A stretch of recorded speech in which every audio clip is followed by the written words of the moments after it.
ಆಜಿ ಮಸಾಲ. ಎಂತ ಅಡಿಗೆಯ ರುಚಿಯಾಗೋ ರಹಸ್ಯವು 20 ರೂಪಾಯಿ. ಇನ್ನೂ ಕಡಿಮೆಯಾಗ್ತಾ ಇಲ್ಲ ಸಚಿವ ಸ್ಥಾನದ ಕಿಚ್ಚು. ಮತ್ತೆ ಶಕ್ತಿ ಪ್ರದರ್ಶನಕ್ಕೆ ಮುಂದಾದ ಶಾಸಕ ತನ್ವೀರ್ ಸೇಠ್. ಈಗಾಗಲೇ ಅಸಮಾಧಾನಿತರ ಶಾಸಕರೇನಿದ್ದಾರೆ ಅವರ ಕಿಚ್ಚು ಕಮ್ಮಿ ಆಗ್ತಿಲ್ಲ. ತನ್ವೀರ್ ಸೇಠ್ ಕೂಡ ಈಗ ತಮ್ಮ ಶಕ್ತಿ ಪ್ರದರ್ಶನಕ್ಕೆ ಮುಂದಾಗಿದ್ದಾರೆ.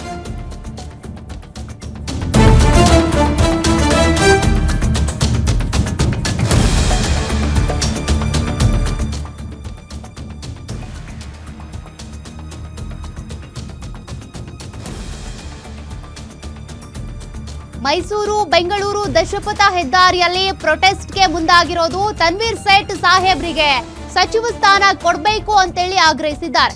ನಗರ ಪಾಲಿಕೆ ಸದಸ್ಯರು, ಮುಂಚೂಣಿ ಘಟಕಗಳ ಅಧ್ಯಕ್ಷರು, ಮುಖಂಡರು, ಪದಾಧಿಕಾರಿಗಳು ಕೂಡ ಬೆಂಬಲಿಗರು ಈ ಒಂದು ಪ್ರೊಟೆಸ್ಟ್ನಲ್ಲಿ ಭಾಗಿಯಾಗಿರೋದು. ಇನ್ನು ಆಕ್ರೋಶ ಹೆಚ್ಚಾಗ್ತಾ ಇದ್ದಂತೆ ಪ್ರತಿಭಟನಾಕಾರರನ್ನ ಖಾಕಿ ತಂಡ ವಶಕ್ಕೆ ಪಡೆದಿದೆ. ಪ್ರತಿಭಟನೆಯಲ್ಲಿ ಭಾಗಿಯಾಗಿ ತಮ್ಮ ಸಾಹೇಬ್ರಿಗೆ ಸಚಿವ ಸ್ಥಾನ ಕೊಡಬೇಕು ಅಂತ ಆಕ್ರೋಶವನ್ನ ವ್ಯಕ್ತಪಡಿಸಿದ್ದಾರೆ ಬೆಂಬಲಿಗರು. ಕೆಲ ಅಭಿಮಾನಿಗಳಿರ್ಬೋದು, ಅವರೆಲ್ಲರೂ ಕೂಡ ತನ್ವೀರ್ ಸೇಠ್ ಪರವಾಗಿ ಮಾಡ್ತಾ ಇರುವಂತ ಪ್ರೊಟೆಸ್ಟ್. ಇನ್ನು ಆಕ್ರೋಶ ಹೆಚ್ಚಾಗ್ತಾ ಇದ್ದಂತೆ ಪೊಲೀಸರು ಕೆಲವರನ್ನ ವಶಕ್ಕೆ ಪಡೆದಿದ್ದಾರೆ ಅನ್ನೋದು ಕೂಡ ಗೊತ್ತಾಗ್ತಾ ಇದೆ.